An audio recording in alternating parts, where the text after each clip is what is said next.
57절 말씀까지 되겠습니다.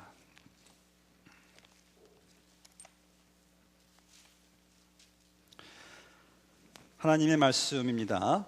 요셉이 애굽 왕 바로 앞에 설 때에 30세라. 그가 바로 앞을 떠나 애굽 온 땅을 순찰하니 7해 풍년에 토지 소출이 심히 많은지라.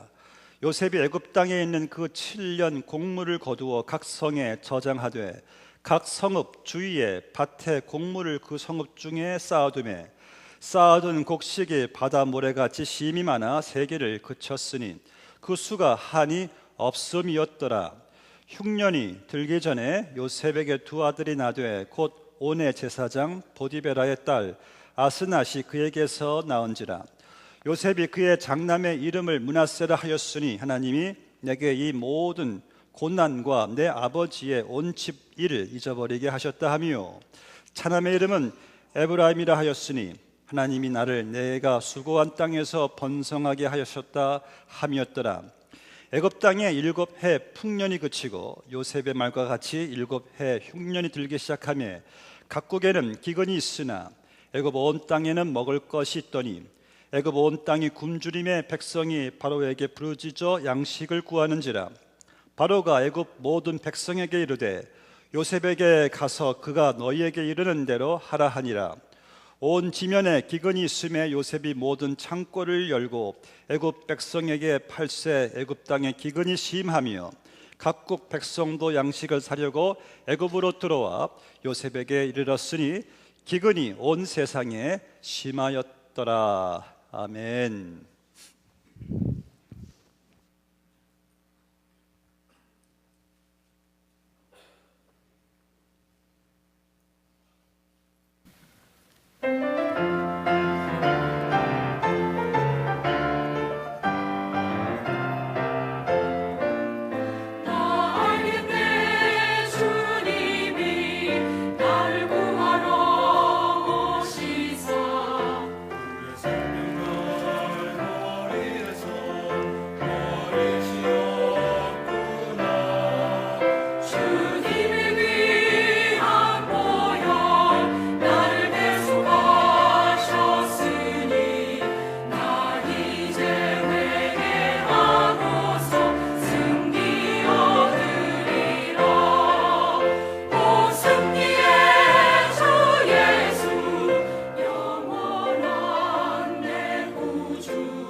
17세에 참 어린 나이에 형들의 그 미움과 시기를 산 요셉이 이제 애굽의 노예로 참 팔려가게 되었습니다. 애굽의 친위대장 보디발의 그 밑에서 노예 생활을 하게 된 요셉. 그러다가 또 그 아내의 또 억울한 누명을 또 뒤집어 씌워가지고 요셉이 또 그 감옥에 투옥되게 되었습니다. 그러나 그러한 하나님께서 요셉을 위해 처음에 계시하신 그 꿈대로 하나님의 선하신 목적대로 요셉이 드디어 이 애굽의 당시 최강대국이었던 그 나라의 총리가 되었습니다. 또 오늘 말씀 보니까 하나님께서 이제 이 요셉이 바로 앞에 서게 되죠. 그리고 바로가 그 꿈을 꿨는데 누구도 꿈을 해몽할 사람이 없어요. 그 애굽 전역에. 그런데 요셉이 하나님의 그 신에 감동되어 가지고 바로의 꿈을 하나님께서 그 애굽 땅에 하시고자 하는 그 일들을 요셉이 아주 그냥 명료하게 해몽해 줍니다. 그때 이 바로가 요셉이란 자가 하나님이 그와 함께 하심을 보고 이제 요셉을 제2인자로 임명을 하는데 본문의 39절부터 기록되어 있죠. 요셉이에게 이르되 하나님이 모든 것을 내게 보이셨으니 너와 같이 명철하고 지혜 있는 자가 없도다. 너는 내 집을 다스리라. 내 백성이 다 내 명령에 복종하리니 내가 너보다 높은 것은 내 왕자뿐이니라. 예, 하나님이 처음 요셉에게 계시한 그 꿈대로 정말 그 꿈 같은 일이 오늘 말씀에서 지금 일어났습니다. 이 바로 왕이 이 노예의 죄수의 신분이었던 그 요셉의 그 손에 자기의 그 반지를 끼워 줍니다. 이것은 왕의 결재권이에요. 놀라운 이 통치권을 요셉에게 주었어요. 그리고 그에게 세마포도 입혀 주고요. 또 금사슬을 목에 걸고 그를 이 금수레에 태웁니다. 그리고 아니 요셉을 노예 삼았던 애굽인들이 다 이 요셉 앞에 나와서 이 엎드리는 것을 보게 됩니다. 여러분, 이게 가능한 일입니까? 그렇습니다. 사실입니다. 그런데 여러분이 바로 이런 일이 우리에게 이미 일어났습니다. 할렐루야. 우리가 참 죄인된 신분이었는데 이 죄의 마귀의 노예된 그러한 신분을 가졌던 우리는 자들이었는데 예수 그리스도께서 십자가에서 죽으심으로 말미암아 나 같은 죄인이 이제 죄인의 신분에서 이 마귀의 노예에서 영광스러운 하나님의 자녀의 신분을 여러분들이 얻게 되었습니다. 하늘 기업의 유산을 여러분들이 받게 되었습니다. 영광의 멸관을 여러분들이 쓰게 되었습니다. 그리고 그리스도와 함께 하늘에 안침파 되어서 함께 다스리는 왕같은 제사장 거룩한 나라가 우리는 되었습니다. 여러분, 내가 이렇게 구원받은 이 사건이 요셉이 총리가 된 사건과는 여러분 뭐 비교할 수가 있겠습니까? 정말 여러분 놀랍지 않습니까? 이럴 때는 아하 하셔야죠. 아하, 아멘, 할렐루야. 정말 할렐루야입니다. 여러분, 혹시 요셉이 총리 된 것 여러분 부러워하십니까? 너무 부러워하지 마세요. 나도 한 번쯤 그렇게쯤 되었으면 하지 마시기를 바랍니다. 어떤 사람이 로또에 당첨되었다고 또 너무 부러워하지 마세요. 지난달에 이 남미 이민자가 슈퍼 메가 로또 3억 불 정도를 이렇게 당첨되고 얼마나 많은 사람들이 부러워했는지. 근데 여러분, 그거 부러워하지 말기 바랍니다. 왜냐하면은 내가 구원받은 사건은 그런 이들과는 비교도 안 되는 엄청난 사건이기 때문입니다. 여러분, 예수님으로 말미암아 우리 안에 일어난 이 엄청난 사건을 우리가 볼 때 우리는 이 기쁨과 감사와 감격에 여러분들은 젖어서 이 세상을 우리는 살아가야 합니다. 신약 성경에 보면은요, 많은 나오는 사람들을 보면은 예수님을 만나서 참 구원받은 변화받은 사람들 보세요.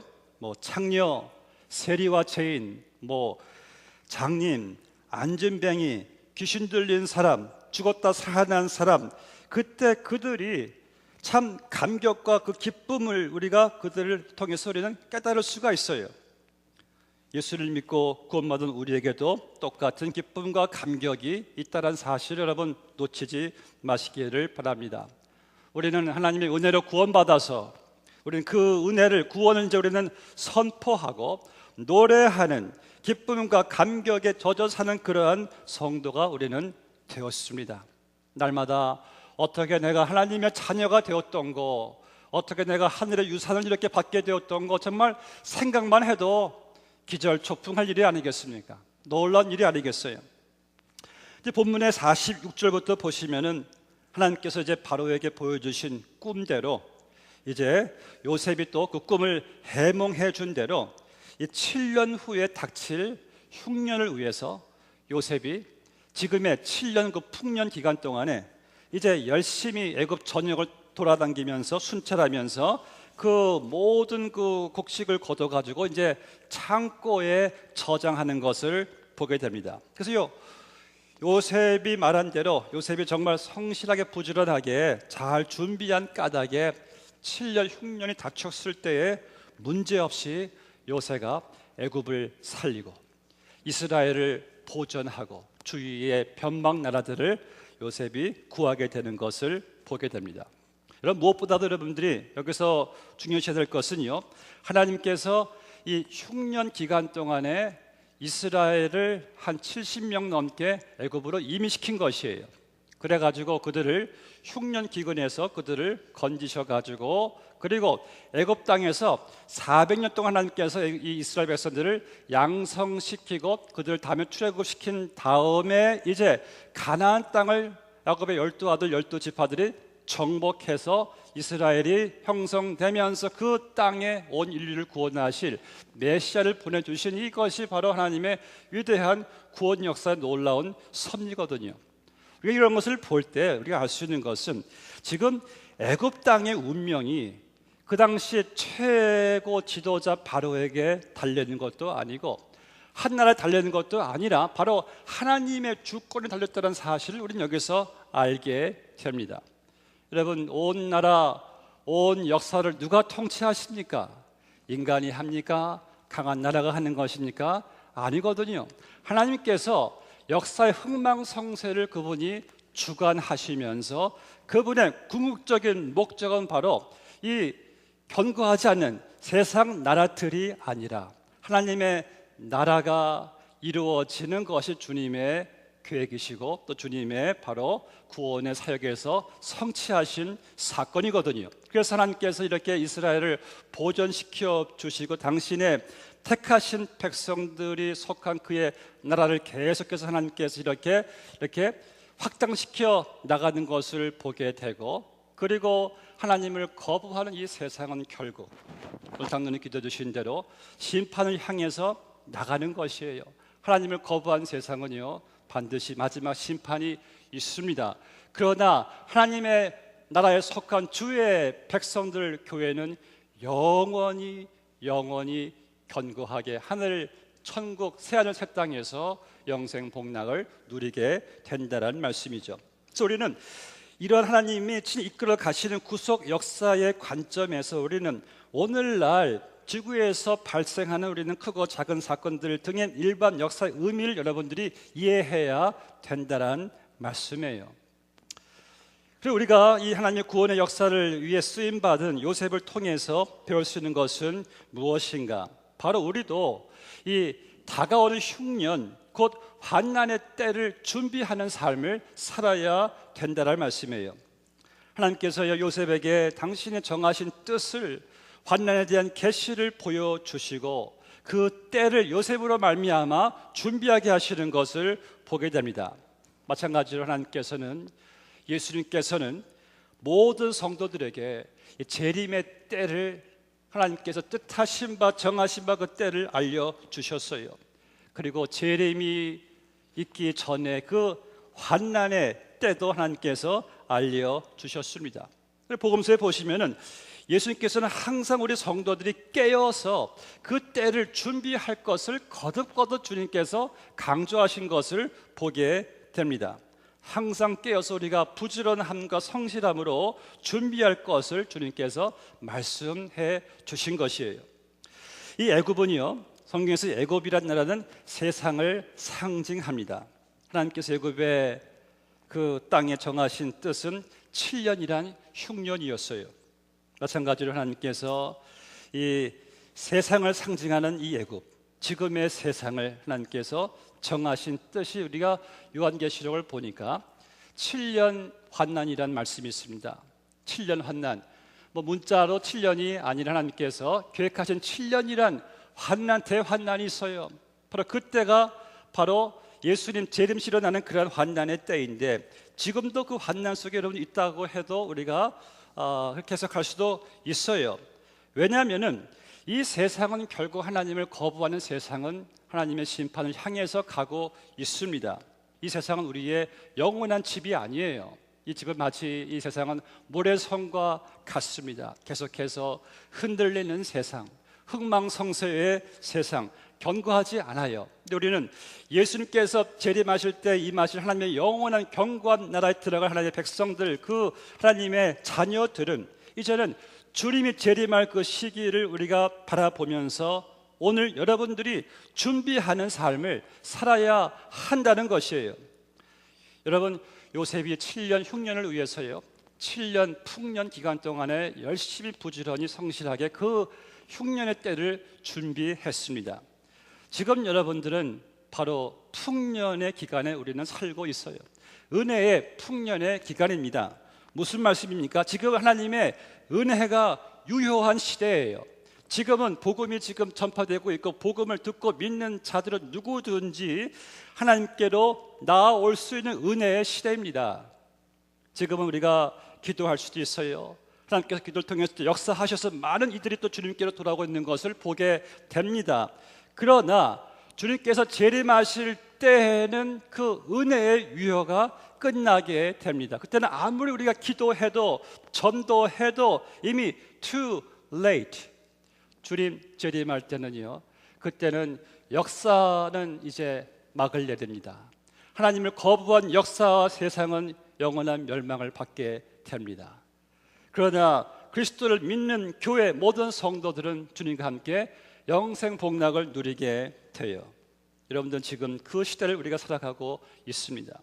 보면 55절 말씀 보니까 요셉이 풍년 기간 동안에 쌓아둔 그 풍성한 곡식을 얻기 위해서 흉년 때에 많은 사람들이 요셉에게 나아가서 그가 창고를 열 때에 그들이 살게 된 것처럼, 지금 오직 우리에게 생명을 구할 수 있는 유일한 길은 예수님이신데, 지금 예수님께로 나오는 자들은 누구든지 구원을 받을 수가 있거든요. 이 은혜의 풍년의 기간 때에 교회가 힘써 행할 일이 여러분 무엇입니까?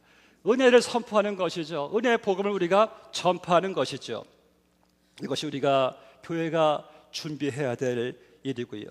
또 우리는 물질적으로도 참 풍요로운 미국에 살고 있습니다. 제가 보니까요, 역시 미국은 경기가 안 좋아도 세계적으로는 그래도 우리는 풍년이라 할 수가 있어요. 우리는 이러한 영적으로 풍년의 기간, 물질적으로 풍년의 기간을 보내시고 있는 여러분들이 잊지 마셔야 될 것은 무엇입니까? 바로 천국을, 예수님의 재림을, 환난의 때를 우리가 준비해야 한다는 말씀이에요. 이런 말 있죠.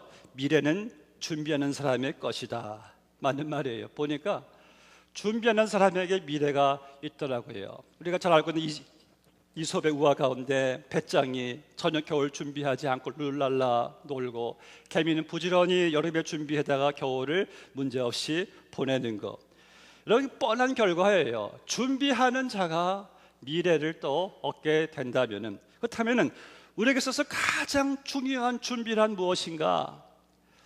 아제나우 대통령, 세계 2차 대전을 성공적으로 이끈 대통령이 이제 미국의 월터 리드 미 육군병원에서 이제 마지막 임종 순간을 맞이하기 얼마 전에 빌리그램 목사님이 그 병원을 방문했습니다. 30분 그 방문 이제 시간이 지나자 이제 빌리그램 목사님이 떠나려고 하니까 아제나우 대통령이 이렇게 말했습니다. 조금만 더 계셔달라고 하면서, 저는 죽으면은 하나님을 어떻게 만나게 될지 제게는 확신이 없습니다. 저를 도와주십시오. 이때 빌리그램 목사님이 자기 그 양복 파켓에서 성경을 꺼내신 다음에 어떻게 하나님의 자녀가 되는지에 대해서 설명을 해 줍니다. 구원은 우리가 무슨 우리 업적으로 선한 행위로 얻는 것이 아닙니다. 우리의 모든 노력은 죄 용서를 받을 수가 없습니다. 오직 하나님께서 보내주신 예수 그리스도를 우리가 믿고 영접하고 나의 죄를 회개할 때에 우리는 하나님의 자녀가 될 수가 있습니다. 그때 이제 아제나우 대통령이 빌리그램 목사님의 도움으로 예수님을 영접했습니다. 그리고 마지막 남긴 유언이 있습니다. 목사님, 감사합니다. 나는 이제 준비가 되었습니다. 이제 천국 갈 준비가 되었다는 말씀이에요. 여러분, 우리가요 며칠 여행할 것을 위해서 준비를 한다면은, 우리가 영원한 천국 갈 준비를 안 하신다면은 참 그것만큼 아주 그 비극이 저는 없다고 봅니다. 우리가 정말 준비해야 될 것은요, 내가 영생을 보낼 것이 지옥이 아닌 천국을 준비해야 된다는 말씀이에요. 어떻게 준비하십니까? 여러분, 어떤 종교 행위 의식이 아니죠. 내가 예수 그리스도를 인격적으로 영적으로 만나는 그런 믿음을 여러분들이 갖고 계십니까? 정말 이건 여러분 너무나 중요한 준비인 것이에요. 미국에서 한 사람이 묘지를 돌면서 묘비들을 써있는 묘비 글귀들을 읽고 이제 다니고 있었어요. 저도 가끔 이제 묘지에 가면은요, 가끔 그 묘비의 글귀를 좀 읽습니다. 미국 사람들은 참 재미있는 내용들을 많이 썼어요. 근데 그분의 묘비의 글을 읽다가 이제 발길을 멈춘 재미난 그 묘비 글귀를 보게 되었습니다. 그 묘비에 세 줄로 글씨가 써 있는 것이에요. 첫 번째 줄에 이러한 글이 써 있었습니다. 나도 전에는 당신처럼 그 자리에 서 있었어. 웃음이 나오는 거예요. 별 재미난 묘비글도 다 있다. 두 번째 글을 읽으니까 이런 내용이 있었어요. 나도 전에는 당신처럼 그곳에 서서 그렇게 웃고 있었어. 이건 좀 아주 진지한 내용이거든요. 뭔가 좀 다르다. 조금 좀 경건한 마음으로 세 번째 그 글을 이분이 읽었어요. 이런 내용이 있었습니다. 이제 당신도 나처럼 죽을 준비를 하시오. 역시 죽음이란 것은, 죽음에 대한 준비만큼 엄숙한 것은 없습니다. 그런데 여러분, 죽음보다 더 엄숙한 것은 뭔지 아십니까? 성경은 말씀하기를 죽음 다음에 심판이 있다라고 말씀하고 있어요. 그 죽음 다음에 있는 그 심판, 근데 그 준비는요, 지금 내가 살아있는 동안에만 할 수가 있다라는 말씀이에요. 지금 여러분들은 하나님의 자녀로서 우리는 구원받은 은혜의 삶을 살고 있습니다. 우리의 구원은 이제 더 이상 뺏길 수가 없어요. 한 번 받은 구원은 영원한 구원입니다. 근데 내가 구원받은 자로서 이 땅에 살아가고 있는 목적이 있지 않습니까? 바로 그리스도의 심판대. 이것은 우리의 어떠한 구원이냐 아니냐를 결정하는 것이 아니에요. 주님께서 몇 번 계속 거듭해서 비유를 말씀하셨듯이 우리에게 맡겨주신 삶에 대한, 맡겨주신 것에 대한 평가하는, 보고하는 그러한 그리스도의 심판대가 있다는 말씀이에요. 그때 주님께서 우리에게 어떻게 말씀하실까요? 착하고 충성된 종아, 내가 작은 것에 충성하였구나. 바로 이러한 인정을 우리가 받고자 여러분들이 구원받은 나의 이 정말 은혜로 받은 이 구원에 대한 가치 있는 삶을, 이게 값싼 은혜가 되지 않기 위해서 우리가 그날을 위해 준비하며 살아가는 것이 여러분 얼마나 중요한지 모른다는 말씀이에요. 주님께서 말씀하십니다.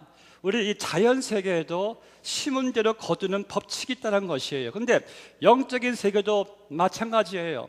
너희가 행한 대로 내가 갚아 주리라. 사랑하는 성도 여러분, 구원받은 성도들이 이 구원에 감사 감격해서 우리에게 있어서 가장 복된 준비는 무엇일까요? 이제 내가 주를 위해서, 주의 복음을 위해서, 교회를 위해서 내가 충성하다가 주님 나를 부르실 때에 우리 모두가 다 착하고 충성된 종아, 이런 그러한 우리가 칭찬을 우리가 듣게 되시기를 주의 이름으로 축원합니다. 본문의 50절부터 이제 보시면은 7년의 풍년 기간 동안에 요셉이 2명의 아들을 낳습니다. 근데 참 이 2명의 아들을 낳는데요, 이 첫 번째 아들 이름을 요셉이 집니다. 므낫세라고 이름을 쳐요.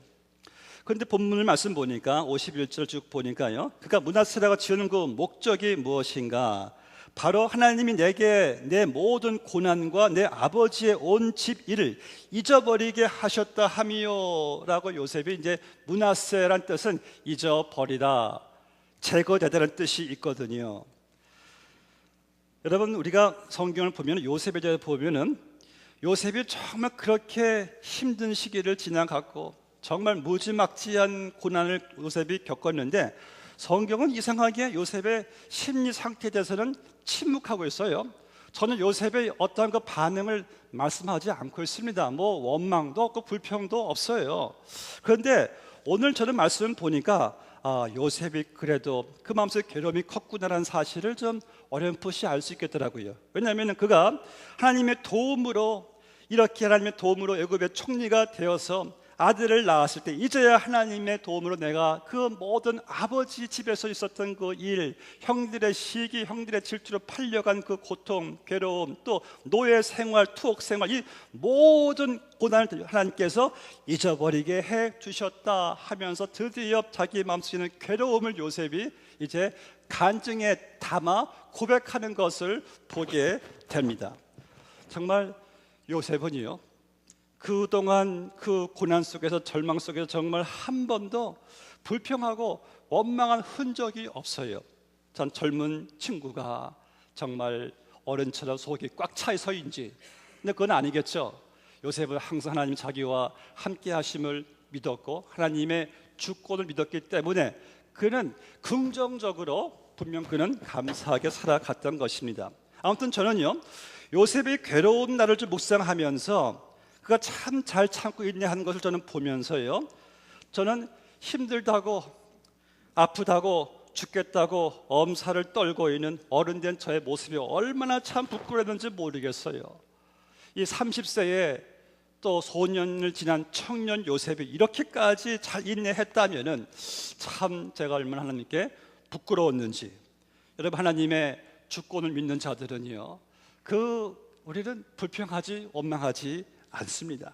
이제 요셉의 첫째 아들 이름을 너는 므낫세라, 다 잊어버렸다라고 말씀하시면서 두 번째 이름을 또 지었어요. 그 아들의 이름은 에브라임이라. 바로 그 뜻은 번성케 하셨다, 형통케 하셨다. 그러니까 하나님의 도우심으로 나의 모든 고난, 고통 다 잊어버렸으니 므낫세라. 또 하나님의 도우심으로 현재의 나의 이 고난의 상황을 하나님께서 제약받지 않고 일어서게 하셨으니 내 이름은 번성케 하다, 형통케 하다, 에브라임이라고 요셉이 이렇게 선포하는 것을 보게 됩니다. 여러분, 요셉의 이 두 아들의 이름 므낫세, 잊어버리다, 에브라임, 번성케 하다, 그런 고백이 우리에게도 있지 않았습니까? 여러분들이 예수 그리스도를 믿고 내가 하나님 안에 자녀를 거듭났을 때 그 은혜를 경험한 자들은요, 과거의 모든 아픔을 우리가 잊게 되지 않았습니까? 또한 우리가 현재의 제약을 넘어서서 형통함을 여러분 누리고 있지 않습니까? 우리가 예수 그리스도를 말미암아 구원받았을 때 그 은혜가 너무나 한량없이 크고 놀라우기 때문에 과거의 어떤 슬픔도, 어떤 고통도, 죄책감도, 열등감도, 자존심도, 두려움도, 고난도, 상처도 다 하나님께서 잊게 하신다는 말씀이에요. 그만큼 구원이 이렇게 여러분 놀라운 것입니다. 여러분, 하나님의 은혜로 구원받은 혹시 우리의 심리 속에 혹시 내가 아직도 과거에 받은 상처로 인해 어떤 아픔, 슬픔, 열등감, 죄, 미움, 용서하지 못하는 마음, 여러분 혹시 그런 거 있으면 그거 잊어버리시기를 바랍니다. 성경을 말씀하세요. 누구든지 그리스도 안에 있으면은 새로운 피조물이라. 이전 것은 지나갔으니 보라, 새 것이 되었도다. 이전 것은 다 지나갔어요. 과거의 자존심도, 열등감도, 고통도, 고난도, 슬픔도 다 이제는 그리스도 안에서 다 여러분 지나갔다란 말씀이에요. 우리는 더 이상 과거의 구애를 받지 않습니다. 왜요? 지금의 구원받은 나의 이 신분과 나의 상태를 보니까요, 거기에 내가 전혀 얽매일 필요가 하나도 없다는 사실을 여러분 발견하지 않습니까? 또 우리는요, 구원받은 자로서 이제는 도저히 남과 비교할 필요도 하나도 없더라고요. 왜 우리가 세상적인 유치한 그 기준을 가지고 왜 비교하면서 왜 우리가 질투하고 왜 힘들어 하시래, 속상해 하십니까?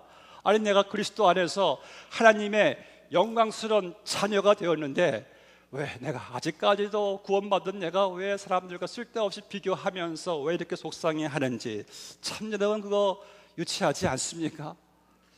우리는요, 므낫세 그리스도 안에서 구원받은 우리는 이제 과거에 얽매였던 것에서 우리는 여러분들은 벗어났다는 사실을 기억하시기를 바랍니다. 그리고 그것만이 아니에요. 잊어버린 것만이 아니라 이제는 에브라임이에요. 하나님 안에서 내가 이제 하나님과 어떤 관계가 되었습니까? 풍성한 관계죠. 하나님이 나의 아버지, 나는 그분의 자녀, 그분 나의 왕, 나는 백성, 그분 나의 목자, 나는 그분의 양, 나의 신랑, 나는 신부. 이런 이제 복된 아주 이런 풍성한 관계 속에서 이제 여러분들이 못 넘어설, 형통치 못할 어떠한 현재의 상황도 환경은 이제 없다란 말씀이에요. 여러분, 하나님의 자녀된 자가요, 하나님과 이런 엄청난 관계를 가진 자가 지금의 현재에서 우리가 형통하지 못할, 못 넘어설, 우리를 제약할 수 있는 그런 환경의 상황이 이제는 없다란 말씀이에요. 아멘이십니까? 이것이 바로 성도가 매일같이 여러분들이 선포해야 돼요. 나는 이제 므낫세다. 예수 그리스도 안에서 이전 것은 다 이제 지나갔다. 나는 이제 에브라임이다. 그리스도와 함께 그분의 부활과 구속으로 말미암아 나는 이제 그분과 함께 모든 것을 이길 수 있고 나는 형통할 수 있다. 이것을 선포하는 것이 우리 성도들의 축복인 줄로 믿습니다. 마지막으로요, 53절부터 보시면은 하나님께서 정말 말씀 계획하신 대로 애굽 땅에 7해 풍년이 그쳐요. 7해 흉년이 또 들기 시작하죠. 그래서 애굽 온 땅에 굶주리는 백성들이 요셉에게 나아가서 양식을 구할 때 요셉이 양식을 이제 창고를 열고 다 팔고 그렇게 함으로 하나님께서 요셉을 통해서 애굽을 이스라엘을 구원하시는 것을 보게 됩니다. 우리는 이렇게 요셉의 삶을 보면서 우리가 깨닫는 것이 있어요. 사랑하는 성도 여러분, 이 풍년이나 흉년은 보니까 의미가 없습니다. 풍년이요, 있을 수도 있고 또 흉년도 있을 수도 있어요. 그러니까 인생을 보니까 인생은 풍년만 있지 않고 또 흉년만 있지 않더라고요. 근데 중요한 것은 이것입니다. 풍년이든 흉년이든 하나님이 우리와 함께 하신다는 것이, 이것이 중요한 것이에요. 그리고 풍년이든 흉년이든 내가 구원받은 사실이, 이것이 여러분 중요한 것입니다. 또 풍년이든 흉년이든 흔들리지 않는 내 믿음이 중요하다는 말씀이에요. 풍년 때 흉년을 준비하는 믿음. 근데 세상 사람들은 풍년과 흉년 그 자체를 중요시하죠. 그래서 그들은요 항상 풍년을 기대해요. 그러나 우리 성도는 살아도 죽어도 주를 위하여, 가난해도 부요해도 주를 위하여, 건강해도 병들어도 주를 위하여 사는 믿음이 우리에게는 가장 여러분 중요합니다. 사실 오래 사느냐, 일찍 죽느냐, 부유하게 사느냐, 가난하게 사느냐, 성공하느냐, 실패하느냐는 의미가 없습니다. 하나님 한 분만 여러분 의미가 있어요. 예수님 한 분만 여러분 의미가 있다는 사실을 기억하시기를 바랍니다. 그래서 그분을 위해서 내가 오래 살 수도 있어요. 그분을 위해서 내가 일찍 죽을 수도 있습니다. 그분을 위해서 내가 건강할 수도 있고 병들 수도 있다는 말씀이에요. 여러분, 우리에게 있어서 가장 큰 축복은 무엇입니까? 내가 이 큰 죄에서부터 사망 권세에서부터 지옥의 형벌에서부터 구원받은 것이고, 이제 나를 구원하신 하나님 나와 영원히 함께 계시니 그분과 함께 동행하는 인생 속에서 때로는 좀 풍년이나 흉년이 오면 좀 어떻습니까? 모든 삶의 환경들이 다 우리를 어차피 만들어 가시는, 복되게 하신 하나님의 섭리이기 때문에 우리는 주와 함께 늘 범사에 감사할 수가 있다라는 말씀이죠. 저는 최근에 또 이 송명희 시인에 대한 그 글을 또 좀 접하고 있습니다. 이런 말을 했어요. 송명희 자매가 산소 호흡기를 달지 않고도 숨을 쉬고 살아있음에 감사합니다. 여러분, 송명희 자매 여성마비 장애인이 아니지 않습니까? 태어날 때 의사의 실수로 뇌를 다쳐가지고 평생 여성마비로 지금 살아가고 있습니다. 7살 때 꼼짝 못하고 누워만 있었죠. 10살 때 겨우 손을 움직이면서 막 떨면서 경련하면서 엄마 아빠의 도움으로 음식을 겨우 먹게 되었습니다. 근데 그녀의 그 간증 보니까 너무 못 살았어요. 아버지가 폐결의 환자라 정말 자기 말대로 평생 이렇게 가난한 체험은 처음이라 할 정도로 어두운 지하 단칸방에서 가난하게 비참하게 본인이 생활을 했다고 합니다. 그래서 그가 계속해서 한 일은 끊임없이 부모와 하나님만 원망했대요. 왜 나를 이렇게 낳으시고, 하나님 왜 나를 이러한 몰골로 나를 살게 하시는가. 자기의 운명을 계속 저주하면서 몇 번이나 자살을 시도했습니다. 그러던 17세가 되는 어느 날에 이제 자기가 이제 죽기 전에, 자살하기 전에 그가 하나님께 이러한 대꾸를 한, 이러한 원망했대요. 하나님, 제가 이렇게는 억울해서 못 죽겠습니다. 하나님이 계신다면 왜 나를 이렇게 만들었고 왜 이런 몰골로 나를 살아가게 하십니까? 한번 따지고 제가 죽겠습니다. 이렇게 기도하는 가운데 주님의 세미한 음성이 그 딸에게, 송명희 자매에게 들려왔어요. 명희야, 너의 몸이 온전했다면 네가 나를 알았겠느냐? 두려워 말아라. 내가 너와 함께 함이니라. 이사야의 말씀을, 약속을 듣고 위로하는 하나님의 음성을 듣습니다. 그때 이 송명희 자매가 하나님의 큰 사랑을 깨닫고 감격한 후에, 그때부터 그녀는 많은 시를 쓰면서 지금도 많은 사람들에게 감동을 주고 있는, 주님 귀하게 쓰임받고 있는 하나님의 일꾼이 된 것을 보게 됩니다. 여러분, 하나님께서는요, 오늘 우리에게 주시는 말씀이 무엇입니까? 하나님에게 우리에게 베푸신 구원의 은총을 우리가 깨달아 우리가 어떠한 형편이든지 상황이든지 내가 이제 주를 위해서 살아가는 것이 가장 복된 일이 아닐까요? 말씀했겠습니다. 요셉은요 30세 나이에 그런 성숙한 사람이 지금 되었어요. 그 비결은 오직 하나예요. 하나님이 그와 함께 계셨고, 또 요셉은 어릴 때부터 그 하나님과 함께 살았고 하나님의 꿈을 가졌고 또 하나님에 대한 믿음을 가졌기 때문에 그런 그 비극적인 상황 속에서도 정말 아름답게 복되게 쓰임받는 생을 그가 살 수가 있었던 것입니다. 저는 여러분에게도, 여러분들 자녀에게도 이런 믿음과 꿈을 주시기를 주의 이름으로 축원합니다. 그래서 요셉이 애굽을 구원할 수 있었듯이 여러분들이 그러한 믿음을 통해서, 그러한 꿈을 통해서 여러분의 가정이 구원받고 우리의 교회가 구원받게 되기를, 복되게 되시기를 주의 이름으로 축원합니다. 같이 기도하시겠습니다. 아버지 하나님, 감사합니다.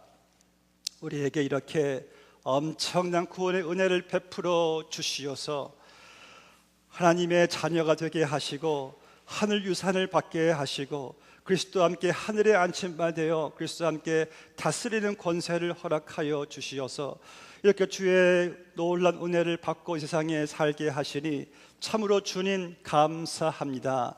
아버지, 이렇게 큰 은혜 받은 저희들 행연의 세상에 살아갈 때에 우리 어떤 이기적인 만족과 나 자신만을 위해서 살아가는 그러한 우리의 남은 여생이 아니라 주님 다시 부르시는 그날, 하나님 주님 앞에 설 그날을 저희들 바라보면서 우리에게 주어지니 풍년의 기간대에 주를 위해서, 복음을 위해서 저희들 충성하며 잘 준비할 수 있는 주님의 지혜로운 복된 자녀들 다 되게 하여 주시옵시고, 언제나 우리와 함께 하시는 주님이 계시니, 언제나 우리를 사랑하시는 주님이 계시니, 주여 풍년이 와도 흉년이 와도 우리는 상관치 않습니다. 그저 범사에 주를 위해 주님과 함께 맡겨진 일에 저희들 그저 충성되게 살기를 원하오니, 그러한 축복이 우리 모두에게 임하는 귀한 시간으로 삼아 주시옵소서. 예수님의 이름으로 기도하옵나이다. 아멘.